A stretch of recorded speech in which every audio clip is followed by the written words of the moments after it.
La chirurgie orthopédique, c'est 3400 chirurgiens, dont 2400 qui sont dans le secteur libéral, qu'il se fait chaque année 1 800 000 actes de chirurgie orthopédique, ce qui représente presque 8% de la chirurgie orthopédique en France. Et si on prend une vie entière, eh bien, sur la tranche d'âge 18-60 ans, 50% de la population a eu affaire un jour ou l'autre avec la chirurgie orthopédique. Et au-dessus de 65 ans, c'est 61% qui ont eu affaire avec la chirurgie orthopédique. Et si on prend par exemple le créneau des gens au-dessus de 65 ans, il y a 16% de la population qui ont une prothèse articulaire, de hanche, de genou.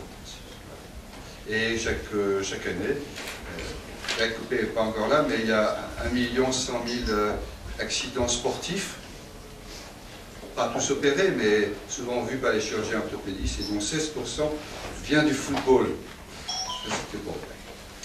Alors, c'est une chirurgie qui est absolument connue de tous. Tout le monde a eu soi-même autour de soi des gens qui ont une fracture, une arthrose, des lésions ligamentaires. Je vous rappelle au passage qu'il y a chaque jour 700 entorses de la cheville qui arrivent dans le service d'urgence, chaque jour. Ou des malformations congénitales, plus rarement des tumeurs, ou des problèmes de moelle ou de nerfs périphériques. Donc c'est connu de tout le monde. En plus, c'est une chirurgie extrêmement positive. C'est une chirurgie fonctionnelle, cherchant à améliorer la qualité de vie, à faire en sorte que les gens ne soient plus dépendants de l'environnement. Donc c'est très positif et ça suppose une logique de coopération. Vous l'avez très bien dit, ça suppose de la coopération avec les kinésithérapies, avec la rééducation fonctionnelle, avec les rhumatologues aussi, pour l'arthrose, mais ça c'est un autre aspect du problème. C'est une chirurgie qui est extrêmement innovante et la France n'est pas du tout en retrait sur ce domaine. Les prothèses, beaucoup d'innovations dans les prothèses articulaires, beaucoup d'innovations pour la chirurgie moins invasive, avec des plus petites incisions. Donc avec une récupération plus facile, avec l'aide de systèmes de robots susceptibles de bien naviguer l'opération et de la faire ainsi plus précise. Et également beaucoup de recherches sur la régénération tissulaire avec des thérapies cellulaires ou des thérapies géniques qui sont de la vraie recherche fondamentale mais qui commencent à poindre son nez très objectivement dans les thérapeutiques actuelles. C'est visiblement une chirurgie qui est dans l'intérêt général, c'est-à-dire qui a dans la problématique de la santé en général. Je vais citer l'ostéoporose, fréquente chez la femme, et qui entraîne beaucoup de fractures. L'arthrose et la polyarthrose qui entraîne beaucoup de difficultés fonctionnelles, donc une dépendance incontestablement. Le tabagisme, j'espère qu'on va en parler. Juste un mot pour dire que ça diminue incontestablement les pouvoirs de cicatrisation.